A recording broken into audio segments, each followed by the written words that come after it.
Hello friends, હું સ્મિતા લીંબડ તમારું સ્વાગત કરું છું મારી ચેનલમાં।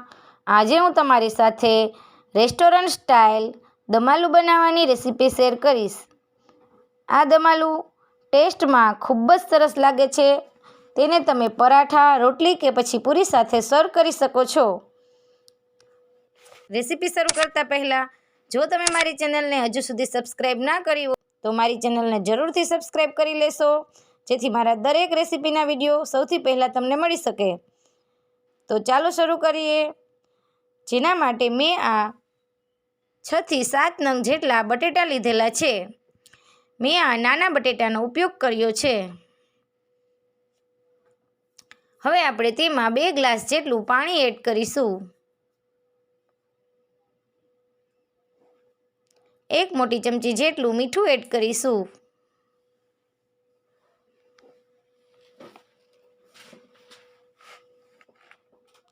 હવે આપણે કુકરમાં 2 થી 3 વિસલ કરી લેવાની છે। બટેટાને એકદમ ઓવરકુક કરવાના નથી। તમે જોઈ શકો છો ફ્રેન્ડ, 2 થી 3 વિસલ થઈ ગઈ છે અને આપણા બટેટા સરસ રીતે બફાઈ ગયા છે। હવે આપણે તેને એક બાઉલમાં આ રીતે કાઢી લઈશું।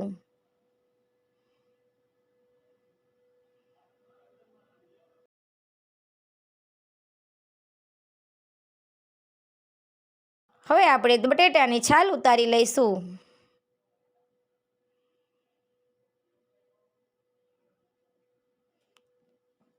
દમ આલુ બનાવવા માટે મેં આ એક નોનસ્ટિક પેન લીધેલી છે। આપણે તેમાં 1 ચમચા જેટલું તેલ એડ કરીશું।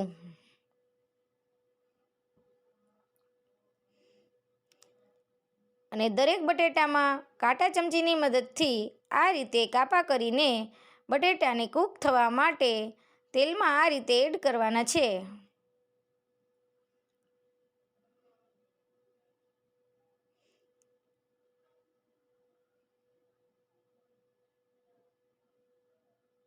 આ પ્રોસેસ દમ આલુ બનાવવા માટે ખૂબ જ સરસ છે। આ પ્રોસેસ કરવાથી તમારું દમ આલુ એકદમ સરસ ટેસ્ટી બનશે। હવે આપણે તેમાં અડધી ટીસ્પૂન જેટલી હળદર એડ કરીશું।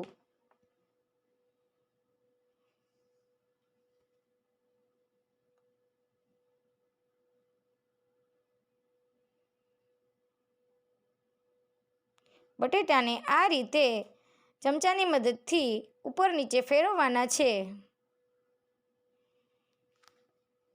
હવે આપણે તેમાં 1 ટીસ્પૂન જેટલું મીઠું એડ કરીશું।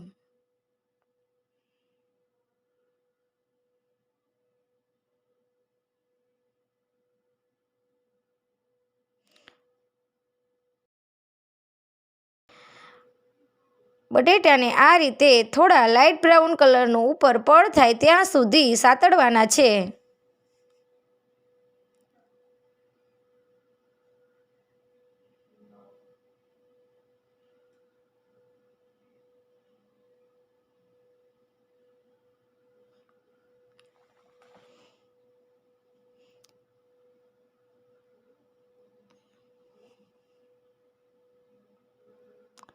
અને હવે લાસ્ટમાં આપણે 1 ટીસ્પૂન જેટલું મરચું પાવડર એડ કરીશું। મરચું આપણે એકદમ લાસ્ટમાં એડ કરવાનું છે, નહીંતર મરચું બળી જશે।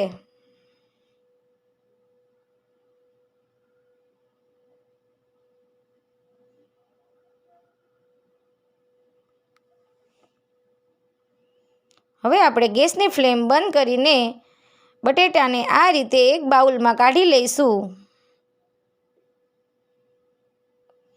હવે આપણે દમ આલુનો વઘાર કરી લઈશું, જેના માટે મેં આ ખડા મસાલા લીધેલા છે।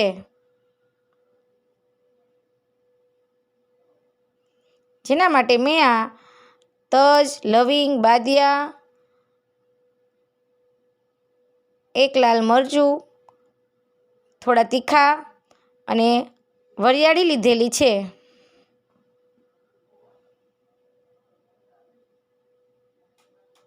હવે આપણે એક નોનસ્ટિક પેનમાં 2 ચમચા જેટલું તેલ એડ કરીશું।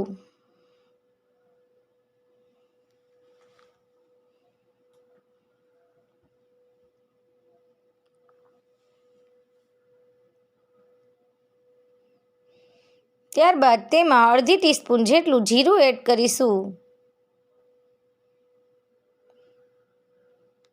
હવે આપણે તેમાં ખડા મસાલા એડ કરીશું. તજ, લવિંગ, બાદિયું, મરચું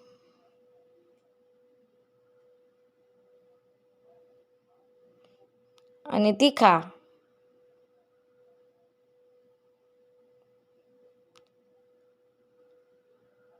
વરિયાળી એકદમ ઓપ્શનલ છે. જો તમારે એડ કરવી હોય તો તમે કરી શકો છો. હવે આપણે તેમાં અડધી ટીસ્પૂન જેટલી હિંગ એડ કરીશું.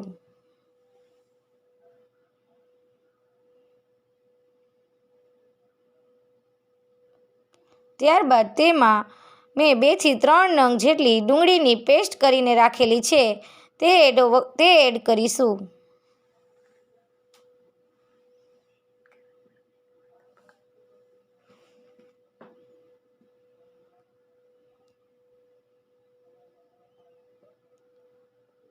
હવે આપણે ડુંગળી લાઇટ બ્રાઉન કલરની થાય ત્યાં સુધી સાતળવાની છે. હવે આપણે તેમાં આદુ, મરચાં અને લસણની પેસ્ટ એડ કરીશું.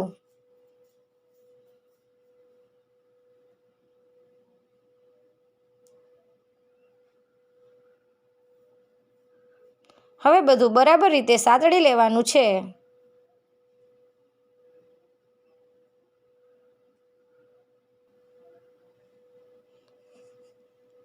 ડુંગળી આપણે લાઇટ બ્રાઉન કલરની થઈ ગઈ છે અને તેમાંથી તેલ છૂટું પડવા માંડ્યું છે. હવે આપણે તેમાં મસાલા એડ કરીશું.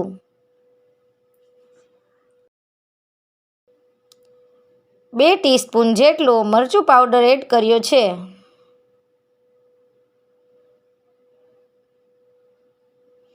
તમે મરચું તમારા સ્વાદ પ્રમાણે વધારે ઓછું એડ કરી શકો છો. 1 ટીસ્પૂન જેટલું ચણાનો લોટ એડ કર્યો છે.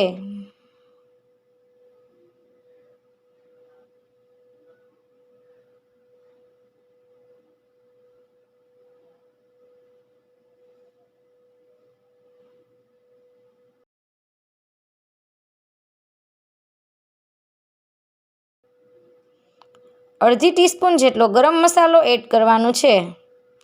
1 સ્પૂન જેટલું ધાણા જીરું એડ કર્યું છે. અડધી ટીસ્પૂન હળદર એડ કરી છે.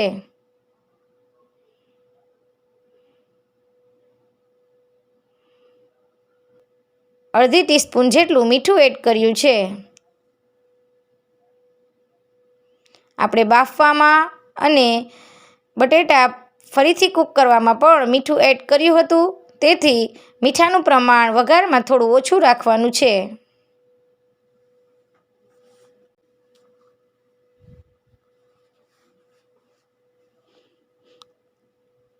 હવે બધું બરાબર રીતે સાતળી લેવાનું છે.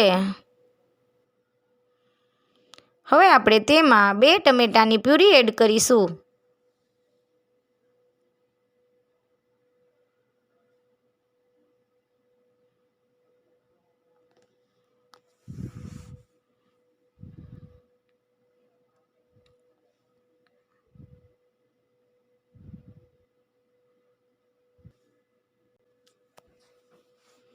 હવે આપણી ટમેટાની પ્યુરી એકદમ સરસ રીતે સતળાઈ ગઈ છે. તમે જોઈ શકો છો ફ્રેન્ડ્સ, તેલ છૂટું પડવા માંડ્યું છે અને બધા મસાલા પણ એકદમ સરસ મિક્સ થઈ ગયા છે. આપણી દમ આલુની ગ્રેવી એકદમ સરસ બની ગઈ છે.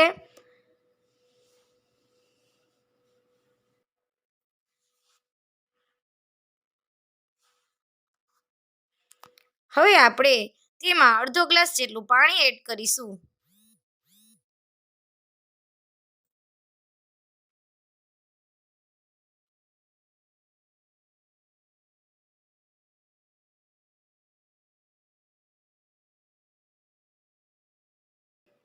તમે જોઈ શકો છો ફ્રેન્ડ્સ, એકદમ સરસ રીતે આપણે બધા મસાલા સેટ થઈ ગયા છે.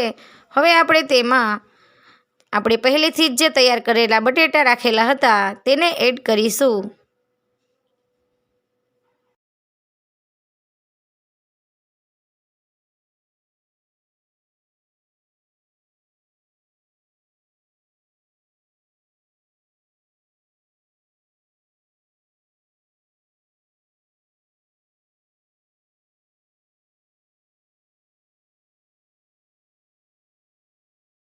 આપણે તેમાં ઉપરથી દહીં એડ કરીશું.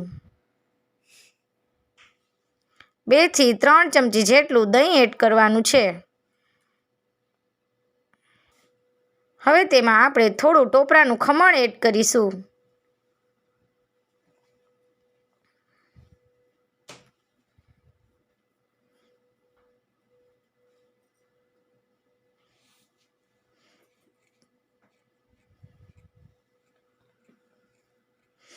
ત્યારબાદ થોડા લીલા ધાણા એડ કરીશું. તો તૈયાર છે આપણું રેસ્ટોરન્ટ સ્ટાઇલ એકદમ ચટાકેદાર અને ટેસ્ટી એવું દમ આલુ. તો તમે મારી રેસીપી જરૂરથી ટ્રાય કરશો. જો તમને મારી રેસીપી ગમે તો મારી ચેનલને લાઇક, શેર એન્ડ સબસ્ક્રાઈબ કરશો અને બેલ નોટિફિકેશન પ્રેસ કરવાનું ભૂલતા નહીં. Thanks for watching. મળીએ નેક્સ્ટ વિડીયોમાં.